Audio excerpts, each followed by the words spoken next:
So episode 3 of Sakamoto Days just dropped, at least here in America, because in Japan they already got episode 4. But now, by episode 3, you would know for most animes what direction it's taken, what kind of vibe it has, whether or not you want to continue watching it. Now I'll start off by saying that episode 1, to me, it was a banger. Episode 2, it was pretty good, but it didn't have the same punch. And episode 3, it was pretty solid. I think after this episode, people will know whether or not they want to keep watching it. So if you're here for a recap and a breakdown, you came to the right place, but I'll let you know right off the bat, I think that you could probably hold off on watching episode 3 and just watch episode 3 and 4 back to back whenever episode 4 drops for you. Alright, that's enough yapping, let's get into it. So off the rip, we get introduced to this dude, Nagumo. This dude was a hitman who started out at the same time as Sakamoto, but he looks hella young. Now apparently word got out that Sakamoto is back in the business, and some people, they want his head.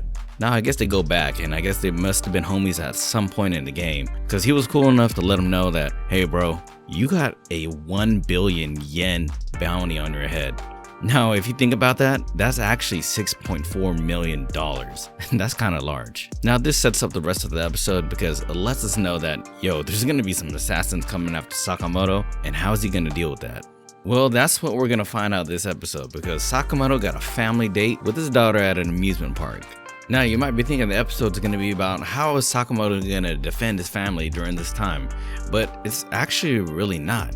It's a little bit more so about Shin and how he protects the family. And I guess this is why some people compare Sakamoto Days to Spy Family, because you kind of get some similar vibes. You got some wholesome stuff, you got some pretty cool action, and to be honest with you, you got some brutality mixed in with humor. But enough about Spy Family, because today we got to be talking about Shin. So at the amusement park, we see Lou and Shin fend off one attack from an assassin. I mean, that's low-key a lie. It's more like Sakamoto did, but they cleaned up.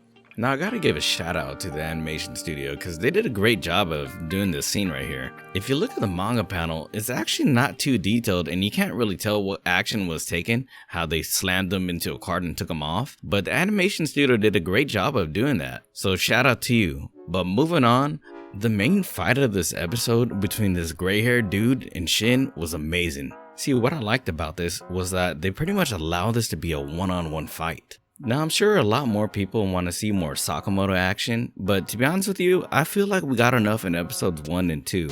So seeing a one-on-one fight with pretty much just Shin was legit for me.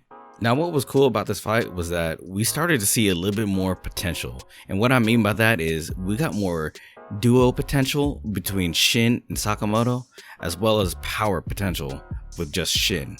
So what I mean is, when Shin is fighting this dude in the rabbit suit, he can't see at all. This brother is just basically fighting blind. I mean, his eyes were closed, right? But the fact that he trusted Sakamoto with his eyes closed, fighting this dude who's trying to kill him, it just tells you something. I mean, if that doesn't show that you trust someone, what would? I just thought it was cool to see this kind of camaraderie, because there are so many animes out there where it's like brothers type of thing or friends to friends, but this relationship is kind of different, you know? It's like a mentor and a mentee. Now, in regards to Shin's power potential, I think there's something interesting here. The fact that he could listen, learn, and apply just right on the fly, I think that shows you something. I think this lets us know that he has a lot of combat prowess already, and he has a lot more combat potential down the line. I mean, to be honest with you, this whole episode kind of just gave me vibes of this is going to be Sakamoto's protege, and I was cool with that. But yeah, that pretty much just wraps up the episode. Not a whole lot really happened. I mean, if I had to break it down to just bullet points, it would just be like, Sakamoto got a huge bounty on his head.